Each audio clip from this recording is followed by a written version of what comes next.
Le Conseil des ministres s'est réuni ce mercredi 7 juillet 2021 sous la présidence de M. Patrice Talon, président de la République, chef de l'État et chef du gouvernement. Les décisions ci-après ont été prises. Au chapitre des mesures normatives, la dissolution du fonds routier et de la compagnie béninoise de navigation maritime Cobenam SA. La Société des infrastructures routières du Bénin, CIRB SA, créée en 2018, a, entre autres attributions, la gestion, le développement, l'entretien et l'amélioration de la qualité des infrastructures routières et autoroutières. Elle veille aussi à accroître et à sécuriser les ressources issues de l'exploitation du réseau routier à travers les péages et les services connexes. Dès lors, le maintien du fonds routier ne se justifie plus car ses attributions fondamentales sont désormais dévolues à la CIRB SA. S'agissant de la Cobenam SA, elle se trouve dépourvue de tout engin de navigation depuis 1990. De même, la disparition progressive des armements de la sous-région avec lesquels elle nouait des partenariats fait qu'elle a définitivement cessé d'exercer l'activité de transport maritime à partir des années 2000. Aussi, les activités subsidiaires de consignation et de transit qu'elle mène sont-elles devenues résiduelles. Au total, l'objet social de la compagnie est vidé de sa substance et son maintien en activité est sans pertinence. C'est pourquoi le Conseil a acté la dissolution de ces deux entités, puis procédé à la nomination des liquidateurs. En point 2 sous ce chapitre, la modification du décret portant différentes formes d'organisation syndicale de travailleurs et critères de leur représentativité en République du Bénin. Au terme du dit décret, le caractère représentatif de la centrale ou de la confédération syndicale lui donne droit de prendre part aux activités des organes consultatifs de concertation et de négociation collective au niveau national, proportionnellement au nombre de sièges disponibles. Mais la démarche du gouvernement étant que les trois confédérations concernées soient représentées au sein de toutes les instances de dialogue social, l'article 8 du décret numéro 2020-458 du 23 septembre 2020 portant différentes formes d'organisation syndicale de travailleurs et critères de leur représentativité en République du Bénin a été modifié. Ainsi, les modalités de répartition des sièges au sein des instances du dialogue social à l'issue des élections professionnelles nationales, départementales ou municipales ont été définies selon les différents cas de figure qui se présenteraient. En adoptant ce décret, le Conseil a instruit le ministre du Travail et de la Fonction publique à l'effet d'en assurer la bonne application. En point 3, l'adoption du décret portant attribution, organisation et fonctionnement de la Commission nationale de concertation, de consultation et de négociation collective. La relecture des textes organisant le dialogue social est nécessitée par le nouveau paysage syndical issu de la 3e édition des élections professionnelles nationales. Elle a consisté en la fusion des attributions du Conseil national du travail, de la Commission nationale paritaire des conventions collectives et des salaires avec celle de la Commission nationale permanente de concertation et de négociation collective, gouvernement central et confédération syndicale. La fusion des attributions de ces organes présente les avantages ci-après. Faire bénéficier à la nouvelle commission de négociation collective de la présence effective des ministres en personne au cours des débats concernant les problèmes des secteurs privés, parapublics et publics. Permettre à l'ensemble des acteurs du dialogue social, privés, publics et syndicats, d'avoir une vue d'ensemble des problèmes qui se posent dans chacun des secteurs, surtout que les problèmes sont assez souvent communs ou liés. Responsabiliser toutes les parties et bénéficier de l'expertise des uns pour mieux appréhender les solutions pour les autres.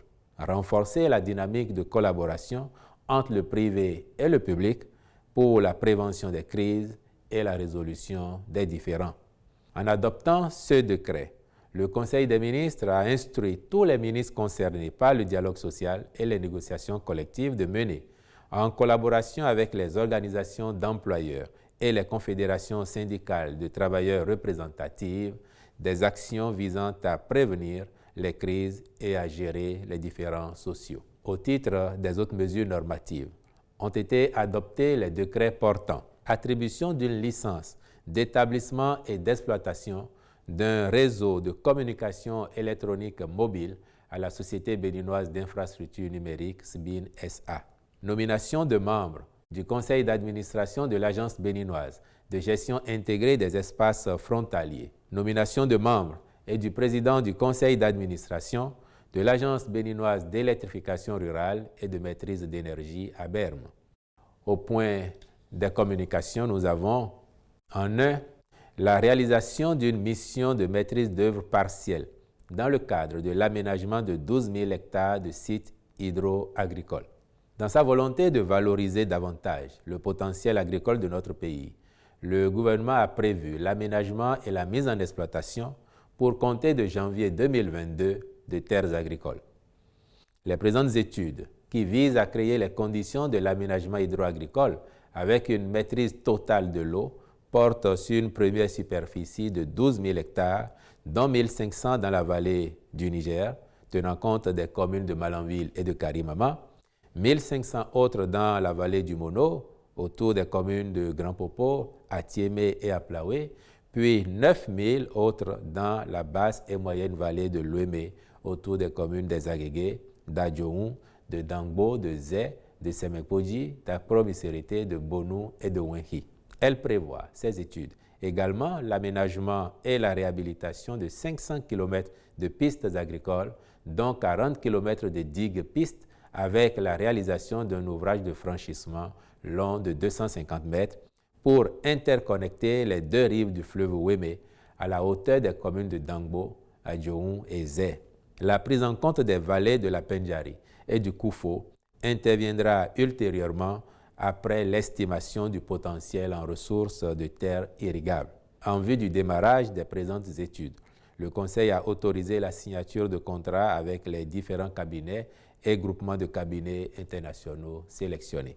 En deux, sous cette rubrique, l'acquisition d'un véhicule de collecte de sang au profit de l'Agence nationale pour la transfusion sanguine. L'inexistence d'un tel véhicule spécialisé compromet gravement les prestations de l'agence. Celle-ci éprouve en effet des difficultés à assurer la disponibilité et l'accessibilité des produits sanguins de qualité dans les hôpitaux, nécessaires pour éviter des pertes en vies humaines. Le Conseil a décidé d'y remédier aux fins de permettre également une meilleure prise en charge des enfants de moins de 5 ans et des femmes enceintes. En point 3 sous ce chapitre, le recrutement de personnel en vue du renforcement de la brigade de protection du littoral et de la lutte anti-pollution. Cette mesure vise à sécuriser davantage les plages, les berges lagunaires ainsi que les installations marchandes, hôtels, restaurants et autres qui y sont établis. Les personnels qui seront recrutés bénéficieront d'une formation spécifique et collaboreront avec les tenanciers de ces établissements le long du littoral et de la berge lagunaire en vue d'une surveillance efficace des zones définies. Au point 4, sous le chapitre des communications, le point d'étape de la mission d'intérim à l'Agence nationale des transports terrestres, ANAT. Le rapport soumis au Conseil renseigne que la mission du directeur général intérimaire se déroule comme prévu. Ainsi, au nombre des principales activités exécutées figure notamment la prise de dispositions pour éviter la déperdition de fonds et sécuriser les ressources de l'agence, l'élaboration d'un projet de nouveau statut de l'agence, la revue du dispositif d'organisation de l'examen du permis de conduire et la prise de mesures visant à sécuriser et à fiabiliser les résultats, l'identification d'un système électronique de gestion du fret terrestre, les diligences effectuées en vue de définir les modalités d'ouverture aux opérateurs privés du marché de fourniture des intrants d'immatriculation des véhicules. Par ailleurs, un audit réalisé sur la période de 2016 à 2020 a fait ressortir de graves irrégularités. Les défaillances relevées portent aussi bien sur l'organisation générale de l'agence, caractérisée par un cadre réglementaire inadéquat, l'insuffisance du personnel technique, la pléthore d'agents d'exécution, la prépondérance des traitements manuels de données, ainsi que le défaut de protection de celles-ci ou de l'intégrité du système informatique. Un tel contexte a favorisé, Au cours de la période sous-revue, des manques à gagner estimés à 13,6 milliards de francs CFA, dont 1,3 milliard de francs CFA concernant des décaissements relatifs à des marchés irrégulièrement passés, 191 millions de francs CFA s'agissant de paiements pour des actes anormaux de gestion et 12,1 milliards de francs CFA au titre de présomption de fraude dans le cadre de la gestion des opérations d'immatriculation. Les dites présomptions sont notamment relatives à des cas de véhicules non dédouanés qui ont été immatriculés, soit 2646 véhicules au total, représentant un préjudice financier d'environ 7,9 milliards de francs CFA, ainsi que des dossiers d'immatriculation dont les quittances de paiement n'ont pu être fournies. Y figurent aussi des cas d'usage non élucidés d'intrants d'immatriculation acquis par l'agence au cours de la même période. Le rapport révèle également l'adoption irrégulière d'une convention collective accordant des avantages exorbitants au profit des agents.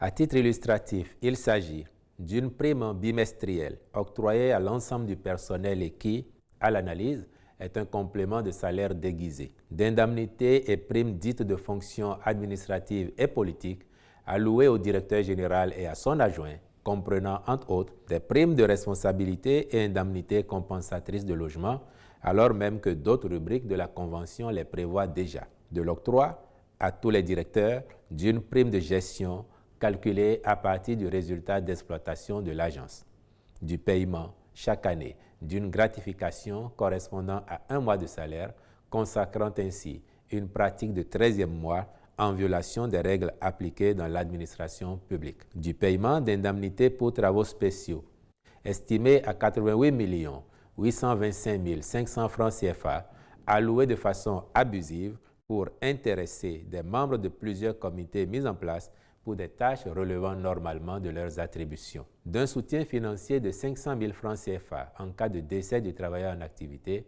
et de 200 000 francs CFA en cas de décès du travailleur à la retraite. En outre, il ressort du rapport d'audit que des avantages indus ont été consentis aux administrateurs de l'agence. C'est ainsi que, de 2017 à 2019, il leur a été versé, indépendamment de leurs indemnités réglementaires de fonction, des jetons de présence, ainsi que des dotations annuelles de frais de carburant pour un montant de 35 320 000 francs CFA. De même, il est à signaler des décaissements résultant d'actes anormaux de gestion évalués à 180 400 016 francs CFA, dont la dotation en boissons au profit de l'ensemble des agents ayant rang de directeur pour un montant de 34 413 645 francs CFA. Le rachat en juin 2019 par le directeur général de son véhicule 4x4 de fonction au prix dérisoire de 3 050 000 francs CFA, alors même que le dit véhicule, moins d'un an avant, a fait l'objet de diverses réparations pour un montant de 6 733 070 francs CFA. Le même rapport révèle des cas de procédures irrégulières de passation de marchés publics pour un montant de 1 349 388 535 francs CFA, dont 921 732 801 francs CFA exclusivement au moyen de bons de commande signés du directeur général et 265 966 837 francs CFA sous la seule responsabilité du directeur administratif sur la période de 2018 à 2019. Enfin, il convient de relever un usage non justifié de cartes grises de véhicules de 2 et 4 roues pour un montant de 2,8 milliards de francs CFA, une confection inexpliquée de plaques d'immatriculation de véhicules à 4 roues non livrés aux usagers d'une valeur de 859 millions de francs CFA. Au titre de ces mêmes irrégularités, figurent des pratiques de rançonnement systématique d'un montant de 2 000 francs CFA à la charge des usagers à l'occasion de la fixation des plaques d'immatriculation. Une telle pratique a généré, sur la période sous-revue, un montant de 145 millions de francs CFA. Prenant acte des conclusions de ce rapport, le Conseil a décidé de relever de leurs fonctions messieurs Thomas Agbeva, ancien directeur général de l'ANAT et actuellement conseiller technique du ministre des Infrastructures et des Transports, Félix Jonas Koukoui, directeur des titres de transport. Malik Bayan, directeur administratif. Dominique C.P. Boko, agent comptable, et Charles J.M. Zoglobosu, précédemment personne responsable des marchés publics. Des poursuites judiciaires appropriées seront également engagées à leur encontre. Le Conseil a, en outre, ordonné la transmission au ministre de la Justice et de la Législation, ainsi qu'au directeur général des douanes, aux fins de poursuite, de la liste des propriétaires des 2646 véhicules illégalement immatriculés sans paiement des droits de douane. Au chapitre des rencontres et manifestations internationales, le Conseil a autorisé la participation du Bénin à la 8e session de la conférence ministérielle de l'Organisation de la coopération islamique pour les femmes au Caire, en Égypte, du 6 au 8 juillet 2021, et l'organisation à Cotonou, le 10 juillet 2021, du séminaire national sur la stratégie de développement de l'enseignement supérieur, la recherche scientifique et l'innovation. Enfin, au chapitre des mesures individuelles, les nominations ci-après ont été prononcées. Au ministère de la Justice et de la Législation, sur proposition du ministre, greffier en chef à la Cour d'appel de Cotonou, Madame Ahonami Claudine Edwige Norbertine Baguidi Toglo-Bessé, greffier en chef au tribunal de première instance de première classe de Cotonou, Madame Enagnon Folachade Judith Oussou, épouse Toku. Au ministère de la Santé, sur proposition du ministre, directeur général du service d'assistance médicale et des urgences SAMU, M. Serge Vivoquin Mewanou. Je vous remercie.